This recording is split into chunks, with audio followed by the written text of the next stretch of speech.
वर्ग संघर्ष छिड़ा, संविधान तुमने हटाने की मंशा जाहिर कर दिया। अगर हटा दिया तो जो कत्लेआम मचेगा सड़कों पर, उसमें तो 15 करोड़ तो सफाया हो जाएगा, हमारे 30 भी हो जाएंगे तो 100 बचेगा। 2% बनिया साहब मिला के 10% का मतलब होता है 10 करोड़ हुआ।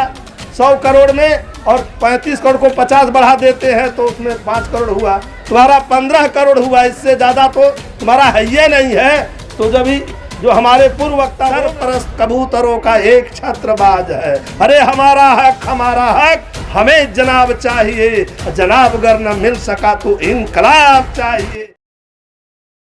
इसी बीच में मैं राकेश मौर्य जी को बुलाना चाहूंगा कि 2 मिनट में अपनी बात कंप्लीट करें।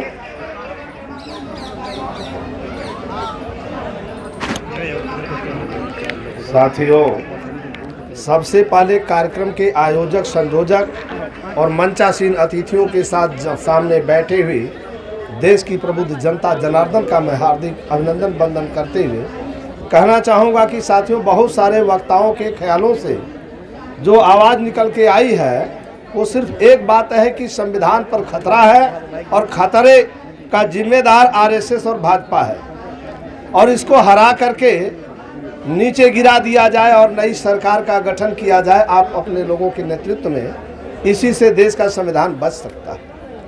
लेकिन आप कैसे ये बात गारंटी के साथ कह रहे हैं कि खतरे की गारंटी है? यह बात हम अपनी तरफ से नहीं कहते हैं। माननीय सर्वोच्च न्यायालय नई दिल्ली द्वारा पारित जोगिंदर कुमार बनाम उत्तर प्रदेश राज्य एवं अन्य AIR 1994 1349 की खंडिका 13 में साफ लिखा है कि देश में 60% मामले फर्जी दर्ज हैं। और AB रमन्ना साहब जो अभी chief justice of India retire हुए, इन्होंने कहा कि 70% मामले फर्जी होते हैं।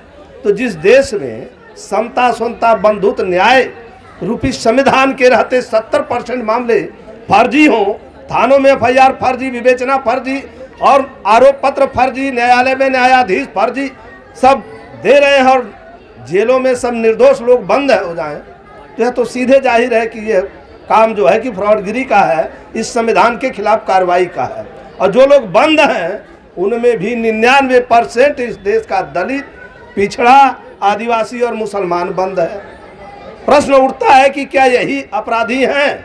जब न्यायालय कह रहा है कि ये निर्दोष बंद है तो इसका मतलब कि जो वास्तविक अपराधी है उसको बचाने के लिए निर्दोष लोगों के खिलाफ प्राथमिकी दर्ज हो रही है।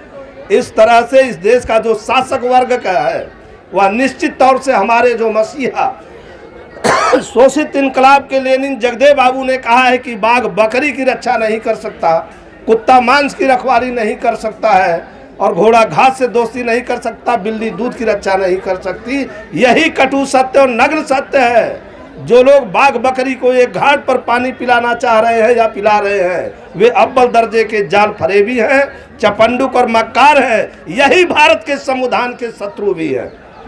तो इनसे देश को बचाना है तो वोट है, एक पावर वोट है आपके पास, वो भी इलेक्ट्रॉनिक वोटिंग मशीन से गड़बड़ हो रहा है। लेकिन कितना है?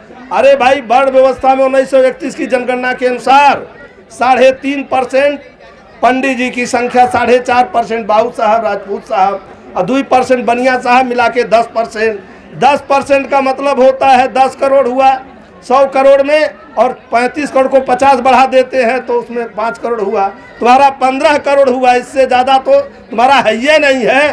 तो जब जो हमारे पूर्व वक्ता बोल रहे थे महोदय कि देखो भाई होश संभालो तो अच्छा होगा, ये बात बहुत अच्छी है। अभी बहुत कुछ नहीं बिगड़ा है। अगर सीधा वर्ग संघर्ष छिड़ा, संविधान तुमने हटाने की मंशा जाहिर कर दिया, अगर हटा दिया तो जो कत्लेआम मचेगा सड़कों पर, उसमें तो 15 करोड़ तो सफाया हो जाएगा, हमारे 30 भी हो जाएंगे तो 100 बचेगा और तुम्हारा दिया गुल हो जाएगा, कोई बचाने वाला नहीं है। इसलिए होश संभालो, अच्छा होगा। इसलिए मैं कहना चाहूँगा कि जहां में लफ्ज़ो अमन एक खौफनाक राज है, जहां में लफ्ज़ो अमन एक खौफनाक राज है, सरपरस्त कबूतरों का एक छत्रबाज है। अरे हमारा हक हमें जनाब चाहिए, जनाब अगर न मिल सका तो इनकलाब चाहिए, इनकलाब चाहिए, इनकलाब जिंदाबाद, इनकलाब जिंदाबाद। जय भारत, जय भारती।